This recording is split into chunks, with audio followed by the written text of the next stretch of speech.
አይ ቼልሲ ቀድመን ነበርኩ የተናገርነው እኮ እንደምናሸንፋችሁ እንዴ ይሄን ያለው ግን ፔናልቲ ተማ አንተ ለፔናልቲ ነው የገባችሁት ቆይ ነው ይሄዳል ፔድሮ እንደዚህ ይላል እንደዚህ እንዳለ ጨረሰው ጨዋታው እንደማታሸንፍ አሁን ይመጡ ነው ቼልሲ ደጋፊዎች ሁለና አንድ ያቺ ቻምፒየንስ ሊግ ያነሳ በደለ ብላል እንዴ ልታረጋግጥ አይደለም ይቺ ፈረደበት ቻምፒየንስ ሊግ ሁለና አንድ አለች አይደል ይመጣና እሱን ይለጥፈላል ብላው እሱን ስንት ይለጥፉ ከዛ በኋላ መቼም ይሄ ነው ሲቲዝን ሴ ነው አንተ ለብላችሁ ያላችሁ ሰዎች አረበስ በጣም ነው የምንችለው ስለሚቻል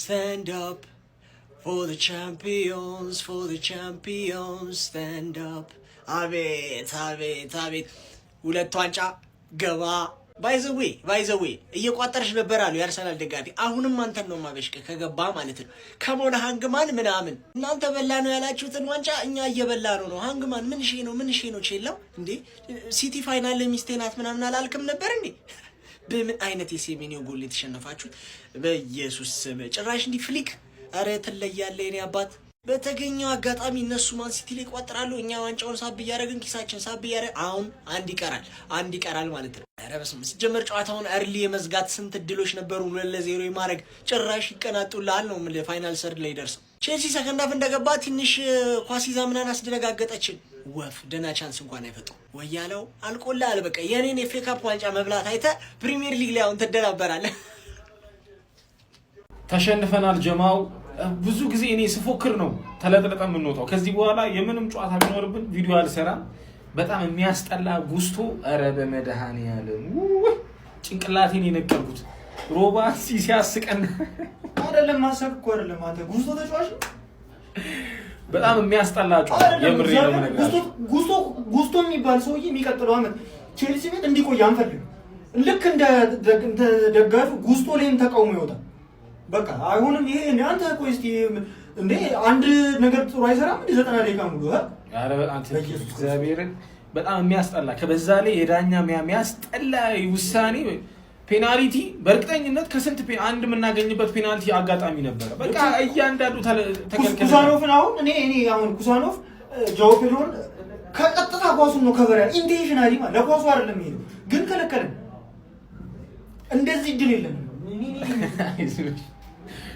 እኔ ምንም አልመሰለኝም የእውነት ነው የምላችሁ ጭራሽ ምንም ያልደበረኝ ጨዋታ የዛሬው ጨዋታ ነው እኔ መደበር አይደለም እኮ ቼልሲ ሲሸነፍ ማየት አልፈልግም ለምን ማለት ነው ማንንም ቢሆን ለምን መሰለ የዋንጫ ጨዋታ ነው ዋንጫ መብላት አለበት አሁን ሰኞ እኮ ነው ኳስ ምን ነው ያራዳ ልጆች የሚያስጠላ ጨዋታ ከዚህ በኋላ ሲዝኑ አልቋል ኔክስት ሲዝን በጃቪ አሎንሶ እንገናኛለን ይመቻችሁ ጉስቶ እኔ ላይ ሙርት ይዛለህ አንተ እኔ ላይ ወይኔ ጉስቶ አንተ እኔ እግዚአብሔርን የሚቀጥለው አመት አንደኛ ከቲሙ መቀነስ ያለበት ሰው ለምን ሜሲና ሮናልዶ ክርስቲያኖ ሜሲ ሌላ ቲም ሄዶ አንድ ላይ ያደባልቋቸው አይቆጨኝም ጉስቶን ግን እንዳለው ክርስቶስን እንዳለው አንተ እኔ ይበልጣለሁ 3 ወር በሰለጥን እንዴ ማለት ጮትም እኔ የመጨረሻ ደቂቃ ላይ ትገባበዝ አንተ ማን ነህ ቆይ እንዴ ከየት ነው ያመጡ ምን ከየት ቆይ እስቲ ከየት ነው ለቃቀሟቸው እነዚህ ይሄውን ድልብ ማይም ሁላ ተሰብስቦ እኔ ሊያሳብዱኝ ነው እንዴ ዋንጫ ጨዋታ ዋንጫ አንጣ በእናንተ ምክንያት እናንተ ትንሽ አይደብራችሁም ትንሽ እንዴ አትሊስት የነጥብ ጨዋታ እኮ እሺ አንተ አልምጡ እሺ ዩሮፓ ሊግ ሰኞ እንጫወታለን በቃ ሰኞ እና ያለንኛ እግዚአብሔርን ሰኞ ነው የምናየው አሁን ሁለቱንም ጨዋታ ተሸነፉ ኮንፈረንስ ሊግ መግባት አልፈልግም በቃ ሰኞ እና ያለን ችግር የለውም ግን እናቴ ትሙት ውጡ ሁላችሁም ውጡ በተለይ ጉስቶ ከቲሜ ውጣ እንዳላይ አይኔ እንዳያይ ክርስቶስን አይኔ ሙሉ ጨዋታ አንተ ነህ ስታስበላን ውጣ እኔ ማክፋርለንን አልናገርም ልምድ የለውም ስለዚህ ካለው የሚችለውን ነገር አድርጓል እኔ እሱን አልናገርም አንተ ግን ውጣ ጉስቶ አንተ ውጣ በኢየሱስ ውጣ አንተ እናቴ ትሙት ነው የምላችሁ ጭራሽ አልደበረኝም ለ12 ነው የተጫወቱን ለ12 እንደዚህ አይነት የበሰበሰ ዳኝነት አይቻል ሌባ እናቴ ትሙት ቆሻሻ ነው ሲቲ ነው ሌባ አርሰናል አይደለም ሲቲ ሌባ ነው በሌብነት ይሄንን ዋንጫ አንስቶታል መድኃኒዓለም እኔ ማለት ነው ይሄንን ጥንብታ ዳኛ ባገኘው አለቀውም እግዚአብሔር ነው የምላችሁ የበሰበሰው ኳስ አንቶኒ ሲሜኒዮ ይሄን ትበላለህ ሁልህም ማለት ነው እንደዚህ አይነት ዳኝነት ግን እግዚአብሔርን እኔ ማለት ነው በዘመን አይቻላቅም እንዴ እንዳለ እኛ እሺ ማን ነው ተቆርቋሪ የለውም ቼልሲ። አረ በጣም ነው የሚያስጠላው። እንደተሸነፋችሁ ግን ቼልሲያውያን እንዳትቆጥሩት ክርስቶስን ነው የምላችሁ። በሌብነት ዋንጫ አንስተዋል። እግዚአብሔር እንደውም ፕሪሚየር ሊግ ለነሱ ከምቋጥር ማለት ነው ለአርሰናል ቋጥር አርሰናል ቢያነሳው ይሻለኛል። ምክንያቱም ሌብነታቸው ጥግ ድረስ ነው የሚያስታውቀው፣ ጥግ ድረስ ማለት ነው። ምንም ይሄ ጥያቄ የሚያጠያይቅ ነገር የለውም። በሌብነት አሸንፈውናል። በሌብነት ልብ ቢኖራቸው እኮ 2-3 ጎል ማግባት ይሄ ቼልሲ ነው። ቀልድ ስለማያውቅ ጀግኖ ስለተጫወተ 1 ጎል ለዛውም ባገኟት ትንሽ ቻንስ የበሰበሰ ኳስ በመግባቱ ግን በጣም ነው ያዘንኩት። እናቴ ትሙት እኔ በጣም እንደዚህ አይነት ዳኝነት እኔ አይቼ አላቅም። ጥንብ ነው እናቴ ትሙት። ማንቸስተር ሲቲ ግን ይሄ እንዳትደሰቱ የሚያስደስት ነጥብ አይደለም። እኔ ለስንት ቁም ነገር ስጠብቅ አንተ ከወንድም ጥላ ጋር ዲዛ ለቀማ ሄድ ለዚህ ነው እኔ በቋጠሩ ቁጥቁጫ ያሳደቁ ለዲዛ ለቀማ ነው እንዲህ ነው ጉሮሮን በካሪን ካፕና በኤፍኤ ትደፍናለህ፣ አፒታይትን ትቆልፋለህ በጣሳ ካፕ። እሺ ይሁን እንኳን በላ በነቃጅ ፕሪሚየር ሊጉን ብላ እኔ ያገባኝ በነቃጅ ፕሪሚየር ሊጉን ብላልኝ ብያለሁ። በቃ ጨርሻለሁ።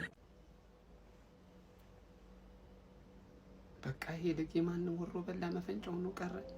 የማንም ምን አለ 30 ደቂቃ እንኳን ጭማሪ አትሄዱም ቼልሲዎች? 9ኛ ላይ ያሉ አጫውታችሁ እኮ የሚመስለው እኮ ሊጉ የምትመሩት እናንተ ናችሁ። ሻምፒዮንስ ሊግ ሆነ የአውሮፓ ሊግ የመግባት ስጋት ያለባችሁ አትመስሉም። ቅብርር ብላችሁ መሳተፋችሁን ያወቃችሁ ነው የምትመስሉት። አትታገሉም እንዴ እናንተ?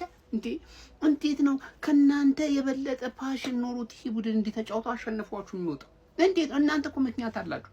እሱ ዋንጫ መብላት እናንተ በአውሮፓ መድረክ የመወዳደር አመቱን በዋንጫ የመጨረስ በጣም ብዙ ምክንያት እኮ ነው ያላችሁ። እንዴት ለአንዱ እንኳን እንዴት አትጫወቱም እናንተ? በ90 ደቂቃ ጨዋታ 1-0 ተለጥፋችሁ ደግሞ ምን አይነት ጎል ይገባባችሁ? ወይኔ ሴሜኒዮ ማን ምን አይነት የሚያምር ጎል ነው ያስቆጠርኩ። አንተ እንደዚህ አይቻልም። ይሄ ልጅ ግን በጣም ባለጌ የሆነ ተጫዋች ነው። በቃ የሚገባና ማይገባ ጎል ራሱ ለይቶ አቅ እንደዚህ አይቻልም እንደዚህ አይነት። ለማንኛውም ቼላው ተለጥፈሻል። በቃ ዚህ ሲዝን አይደለም ቀጣዩ ሲዝንሽን ብልሽት ወጥቷል። አሁን አሎንሶ ምናምን እየተባለ ነው። እንጃ ፈጣሪ ይርዳሽ። አሎንሶ መጥቶ እንኳን የሚረዳሽ ሁላ አይመስለኝ። ቼላው ለጠፉሽ ወስደው። ለማንኛውም ይሄን ቲም ማለት ነው በፖሊስም ቢሆን እናስይዟለን። ከዚህ በኋላ የምታገኘው ምንም አይነት ዋንጫ አይኖርም። የመጨረሻ ዋንጫ ይሄ ነው። በደንብ አጣጥሙት። የሲቲ ደጋፊዎች አጣጥማችሁ ተጠቅሙት። እሺ ቴንክ ዩ። እኔ እኮ ማን ሲቲ ዶሜስቲክ ደብል መብላቱ እኮ አይደለም ገባህ አይደል? አሁን ለዶሜስቲክ ትሬብል ሊወጥርልን ነው ምን ተረዳኝ። እኔ በማያገባኝ ለምንድን ነው በሰው ክለብ መቃጠለው? ኤቨርተን ብቻ ነው የሚያኮራኝ። ትክክለኛው ሰማያዊ ለባሽ ኤቨርተን ነው። ማን እነዚህ እኔ የኦጂን ምላስ ስላለው ብዬ ቋጥሬላችሁ እስቲል ይሰጣችኋል። ተጫዋቾቹ የኮሩ ነው የሚመስሉት። የኮሩ ማለት 1-0 ያበደ ውጤት እንደ ሌላ ጊዜ 3-0 አይደለም ብሎ ኮሩ ጉስቶ ማን እኔ አልሰድብም። ሮባ የሰደበ ብቻ ይበቃል ነው ማለት ተረዳጋ አይደለ? ወይኔ ዚያቅ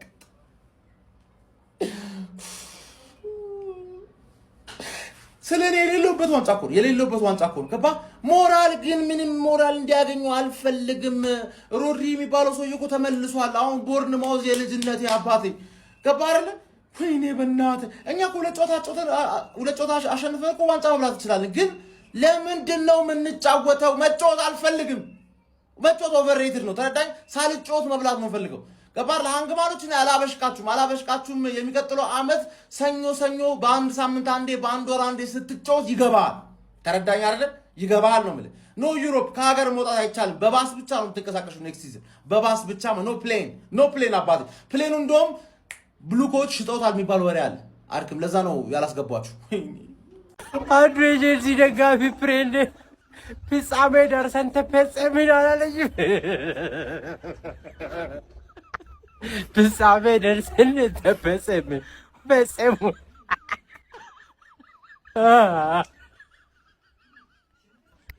የማንቸስተር ሲቲ ደጋፊ መሆን ምንኛ መታደል ነው አንበሳዬ። ስማ አመቱ ሲጀምር አካባቢ ዘንድሮ ፔፕ ጋርዲዮላና ሰራዊቱ ወደ ታች እንጂ ወደ ላይ አያውቁም የብዙ ሰው ንግግር ነበር። አረ የሉም ፕሪሚየር ሊጉ ላይ ጨዋታው ፉክክሩ በአርሰናልና በሊቨርፑል እንጂ ሌላው ማን ያላሉ። ፔፕ ጋርዲዮላ ካለ ግን ይኸውልህ ዋንጫ ይከተሉታል እንጂ አይከተልም። ፔፕ ጋርዲዮላ እንደውም ያራዳ ልጅ ማለት ነው። ካለ ምን አለ ነው የምልህ አቡሻ። በሚያስገርም ሁኔታ ባለፈው ካራባኦ ካፕ፣ አሁን ደግሞ ኤፍ ኤ ካፕ ፕሪሚየር ሊጉ አላለቀም። ምን እንደሚያሳየን እግር ኳስ አናውቅም ያራዳ ልጅ ማለት ነው። ለማንኛውም ግን የማንቸስተር ሲቲ ደጋፊ መሆን ማለት ያራዳ ልጆች ምን ባለ ጊዜ ነው በቃ ሌላ የለውም። አንተ ጊዜ ፔፕ ጋርዲዮላ እስካለ ጊዜ አያልቅም ነው ማለት አቡሻ በግራ በቀኝ ወደዚህ የለውም ነው ማለት ምንም ይምጣ ዋንጫውን አሰስገሰስ ነው ቀብረራ አርገ የሆነ ዋንጫ አለህ በየጊዜው ማለት ነው። ምንም የሚካድ ነገር የሌለው አረ ሞቷል የለም ምንም ውስጥ አይገባም ሲባል ለሶስት ዋንጫ እየተጮተ ነው። ሁለቱን ቀልጥሞ ቁጭ አድርጎላል። ፕሪሚየር ሊጉ ለጨዋታ ይቀርዋል። ምን ያሳየናል አናውቅም። ነገር ግን ማንቸስተር ሲቲን ደግሞ አለማድነቅ አይቻልም። ያራዳ ልጆች ሼር ኮፒ ሊንክ አይረሳ። ይመቻችሁ። ማንቸስተር ሲቲ ሁለተኛውን የኤፍኤ ካፕ ዋንጫን ማንሳት ችለዋል። ኮንግራ ሲቲዝን ኮንግራ። አሪፍ ጨዋታ ነበር የተመለከትነው ሰከንድ ሃፍ ላይ ማለት ነው። ማንቸስተር ሲቲ በአንቷን ሴሜንዮ ብቸኛ ጎል 1-0 በሆነ ውጤት ቼልሲን በማሸነፍ ነው እንግዲህ የኤፍኤ ካፕ ዋንጫን ከፍ አድርጎ መሳም የቻለው ማለት ነው። ያው በዛሬው ጨዋታ ላይ ግን ምን አይነት ጎል ነው ያስቆጠረው አንቷን ሴሜንዮ? ትቀናጣባቸዋለህ ጭራሽ የቅንጦት ጎል። ቼልሲ ግን ምንድነው ችግራቸው? ዌምብሌ ላይ በቃ በየአመቱ ለፋይናል ይደርሳሉ። እኛ ሲቲ አሳዘነኝ ከምር ነው የምላችሁ። በዛሬው ጨዋታ ላይ በእርግጥ ቼልሲ ያን ያህል መጥፎ አልነበረም፣ ግን በቃ ጎል ተቸግረው ነበር በእውነቱ ለመናገር። እንዲሁም ኦሬሊ የሚያገኛቸውን እድሎች በደንብ ቢጠቀሙ ኖሮ ጎሉ ከዚህ በላይ የሰፋ ሊሆንበት የሚችል ጨዋታ ነበር። ለማንኛውም አሪፍ ጨዋታ ነው የተመለከትነው። ይመቻችሁ ሲቲዝኖች። ኮንግራ። ሲጀመር ለንደን ውስጥ 2 ዋንጫ በቂ ነው። ያው አርሰናል በዚህ ሲዝን 2 ዋንጫ ለለንደን ስለሚያመጣ የቼልሲ ዋንጫ ብዙም ለለንደን አስፈላጊ አይደለም። ስለዚህ ለንደን ብዙ እንዳትከፋብን፣ ቼልሲዎችን ብዙ አትዘኑባት፣ አታልቅሱባት ለንደን ውስጥ ባይ። ኮንግራቹሌሽንስ ሲቲዝንስ፣ ሁለተኛ ዋንጫችሁን ኤፍኤ ካፕን አሸንፋችኋል። ዋው! አንድ ይቀራል ገና ሙሉ አልሆነም። ለ3 ዋንጫ ነው እየተጫወታችሁ ያላችሁ። አንድ ይቀራል። ይሄ አሪፍ ዋንጫ ነው። 8ኛ ዋንጫችሁ ነው። ባይ ዘ ወይ ሲቲ ለ4ኛ ጊዜ በተከታታይ ነው ኤፍኤ ካፕን የተጫወተው። ያለፉትን 2 ተሸንፏል፣ ይሄንን ግን አሸንፏል። እና ይሄ አሪፍ መነሳሻችሁ ይሆናችኋል ለፕሪሚየር ሊግ። እንዳትለቅ 3ኛ ዋንጫችሁ መብላት አለባችሁ። በእናንተ እንጽናና እኛ የለንበትም። ሰው በእናንተ እየተጽናናውን ያሉት። የሚገርም ጨዋታ ነበረ። የሚገርም ጎል ባይ ሴሜዶ። የሚገርም ሲዝን እያሳለፋችሁ ነው ያላችሁት። እንዳጀማመራችሁ አይደለም አጨራረሳችሁ። ፕሪሚየር ሊጉን ካሳካችሁ 3 ዋንጫ ዶሜስቲክ ትሬብል ነው የሚሉታል። ዶሜስቲክ ትሬብል ታሳካላችሁ ብዬ አስባለሁ። ይቀራል 1 ዋንጫ። ሌትስ ጎ። ማንቸስተር ሲቲ የእንግሊዝ ኤፍኤ ካፕ ሻምፒዮን ሆኗል። ቼልሲን ከማንቸስተር ሲቲ ዌምብሌ ስታዲየም ላይ ያገናኘው የእንግሊዝ ኤፍኤ ካፕ የፍጻሜ ጨዋታ በማንቸስተር ሲቲ 1-0 አሸናፊነት ተጠናቆ ማንቸስተር ሲቲዎች ለ8ኛ ጊዜ እንግሊዝ ኤፍኤ ካፕ ሻምፒዮን መሆናቸውን ማረጋገጥ ችሏል። በውድድር ዓመቱም እንግዲህ 2ኛ ዶሜስቲክ ካፓቸውን ማሳካት ችሏል። ከዚህ ቀደም ከመድፈኞቹ አርሰናሎች ካራባው ካፕ ዋንጫን መንጠቃቸው የሚታወስ ሲሆን ዛሬ ደግሞ ከቼልሲ የእንግሊዝ ኤፍኤ ካፕን ነጥቀዋል ማለት ነው። በዚህ ጨዋታ ላይ ሴሜንዮ ምን አይነት ጎል ነበር ያስመለከተን ጋይስ? በካውንተር አታክ የተገኘችውን እድል እንግዲህ በኤርሊንግ ብሮት ሃላንድ አሲስት የመጣለትን ኳስ እንግዲህ ሴሜንዮ በጣም በግሩም መልኩ በቅንጦት ነበር ማስቆጠር የቻለው። ታዲያ በዛች ብቸኛ ጎልም ነበር ማንቸስተር ሲቲ ጨዋታው ማሸነፍ የቻሉት። አጀማመራቸው በጣም ጥሩ ነበር። ዶሚኔት አድርገውት ነበር ለመጀመሪያዎቹ 30 ደቂቃዎች። ነገር ግን ከዛ በኋላ ቼልሲ ወደ ጨዋታው ለመመለስ በጣም ጥረት እያደረገ ነበር። ሰከንድ ሃፍም እንግዲህ የተሻለ ወደ ጨዋታው ለመመለስ ጥረት እያደረገ የነበረ ቡድን ነበረ፣ ብዙ ሙከራዎች ባይኖሩትም ማለት ነው። ነገር ግን ማንቸስተር ሲቲዎች 72ኛው ደቂቃ ላይ በሴሜንዮ አማካኝነት ጎል አስቆጥረው ውጤቱን አስጠብቀው በዛው ሻምፒዮን መሆናቸው ማረጋገጥ ችሏል። በጊዜ አሰልጣኛቸው ማክፈርለን እየተመሩ የሚገኙት ቼልሲዎችም እንግዲህ በውድድር ዓመቱ የአውሮፓ ሊግ ተሳታፊ መሆን የሚችሉበትን የአቋራጭ መንገድ ሳይጠቀሙበት ቀርተዋል ማለት ነው። ስለዚህም በእንግሊዝ ፕሪሚየር ሊጉ የግድ ነጥቦቻቸውን በማስተካከል በሁለቱ ጨዋታዎች ላይ ከላያቸው የሚገኙ ቡድኖችን ውጤት በመጠበቅ ለአውሮፓ ሊግ ተሳትፈው መጋደል ይኖርባቸዋል ማለት ነው። አለዛ ግን ድላቸው በጣም ጠባብ እንደሆነ እየተመለከተ እንገኛለን። ኮንፈረንስ ወይም ደግሞ ከምንም አይነት የአውሮፓ ውድድር ሊርቁ እንደሚችሉ የታዘበን የምንገኘው። እናንተ ስለ ጨዋታ ምትላላችሁ ሀሳባችሁን አጋር የፕላስ ምልክቱ መጫን እንዳትረሱ።